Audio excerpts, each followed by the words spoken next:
ముఖ్యమంత్రికి కనీస సోయి అవగాహన లేనట్టు కనబడతా ఉంది.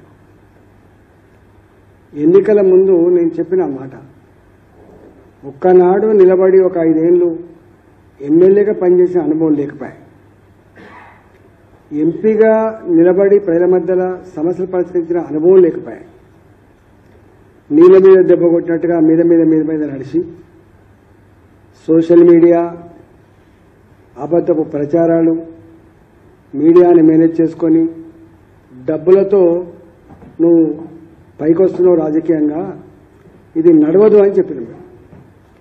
ఎన్నికల ముందు ఈయన హామీలు ఇస్తున్నప్పుడు మేము అడిగినాం. ఆనాడు మా మాటలు పట్టించుకోకపోవచ్చు ఎవరు, ఆనాటి ఊరిలో ఎవరు అంత డెప్త్కు పోకపోవచ్చు, కానీ మేము అడిగినాం, రేవంత్ రెడ్డి గారు నీవు నాయకుడిగా కొత్త కావచ్చు, మీ పార్టీ దేశాన్ని పాలించిందో 49 సంవత్సరాలు, ఈ రాష్ట్రాన్ని పాలించింది ఒక 50 సంవత్సరాలు పైబడి, మీరు ఏం హామీలు ఇస్తున్నారు, ఈ గ్యారెంటీలు ఏంది, ఈ 66 హామీలు ఏంది, ఈ లక్షల కోట్ల రూపాయల ఎక్కడికి తెస్తామని చెప్పి అడిగినాం. నేను ఆనాడు ఆర్థిక మంత్రిగా పనిచేసిన కాబట్టి అని చెప్పి అడిగినాను. కేసీఆర్ గారి 2019లో 2018 ఎన్నికల్లో 4,000 రూపాయలు నిరుద్యోగ భృతి ఇస్తా అని చెప్పిండు, 1,00,000 రూపాయలు రుణమాఫీ చేస్తా అని చెప్పిండు, ఇంకా అనేక హామీలు ఇచ్చిండు. మాట ఇస్తే తప్పని ముఖ్యమంత్రి అని చెప్పి ప్రగల్భాలు పలికిండు. ఆయన వల్ల కాలే 1,00,000 రూపాయలు రుణమాఫీ అమలు కాలేదు, 4,000 రూపాయలు నిరుద్యోగ భృతి ఇవ్వడం చేత కాలేదు, మరి నువ్వెట్టిస్తామని చెప్పి అడిగినాం. ఆనాడు చాలా మంది ఆలోచించాలి, ఇవాళ అర్థమైంది.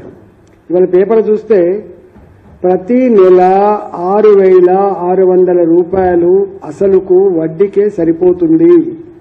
అంటే దాదాపు 80,000 కోట్ల రూపాయలు అసలు వడ్డీకే సంవత్సరానికి పోతా ఉంది. అంటే ఇప్పుడు నీకు అర్థమైందా? ఆనాడికి తెలివి లేకపోయిందా? ఆనాడి ఆలోచన లేదా? ఇవాళ ఎంత బాధ అనిపిస్తా అంటే, గ్రామ పంచాయతీలలో పనిచేసేటువంటి చిన్న చిన్న కాంట్రాక్టర్లకి లేదా ప్రజాప్రతినిధులకు డబ్బులు రాక ఉరేసుకొని చచ్చిపోతున్నారు. గ్రామాలలో ఏ చిన్న పనికి చేయమని చెప్పినా కూడా ఇవాళ క్రెడిబిలిటీ లేదు, మేము చెయ్యము, ఈ బిల్లులు రావు. R&Bలో కానీ, పంచాయతీరాజ్లో కానీ, మున్సిపాలిటీలో కానీ ఎక్కడికి వచ్చిందంటే గవర్నమెంట్ టెండర్లు తీసుకోవడం అంటే సూసైడ్ చేసుకోవడమే అనే పరిస్థితికి వచ్చింది.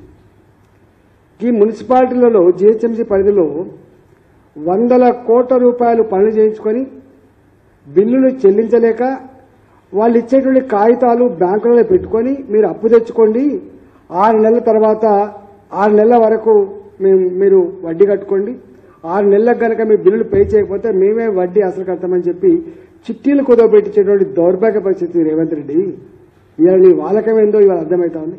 ఇంతకుముందు మా విశ్వేశ్వరుడు చెప్పినట్టుగా వాస్తవంగా ఇవాళ సొమ్ము ఒకరిది సోకొకరిది అని అన్నాను, కానీ కేంద్ర ప్రభుత్వం ఖర్చు పెట్టిన ప్రతి పైసా అయినా, రాష్ట్ర ప్రభుత్వం ఖర్చు పెట్టే ప్రతి పైసా అయినా ప్రజలు కట్టిన పనుల డబ్బులే కావచ్చు. కానీ ఇవాళ కేంద్ర ప్రభుత్వం కనుక ఈ మాత్రం సపోర్ట్ చేయకపోతే ఇవాళ బతుకు లేదు.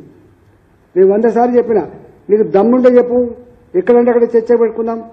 ఇవాళ గ్రామాలలో నడిచే సిమెంట్ రోడ్లు కావచ్చు, పారే మురికి కాలువలు కావచ్చు, పెరిగే చెట్టు కావచ్చు, పచ్చడి చెట్టు కావచ్చు, తడి చెత్త పొడి చెత్త అని రాసుకున్నటువంటి షెడ్లు కావచ్చు, శ్మశాన వాటికలు కావచ్చు, గ్రామ సచివాలయ భవనాలు కావచ్చు, అంగన్వాడీ భవనాలు కావచ్చు, కట్టిన రైతు వేదికలు కావచ్చు, వెలిగే చౌరస్తాలు వెలిగేటువంటి ఆ లైట్లు కావచ్చు, ఇవన్నీ కేంద్ర ప్రభుత్వం డబ్బుతో తప్ప ఒక్క సింగిల్ పైసా కూడా లేదు.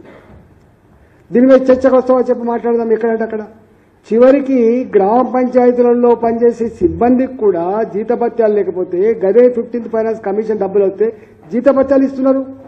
నీకు సిగ్గు అనిపిస్తలేదు? అసలు ఎట్లా చెప్తాను?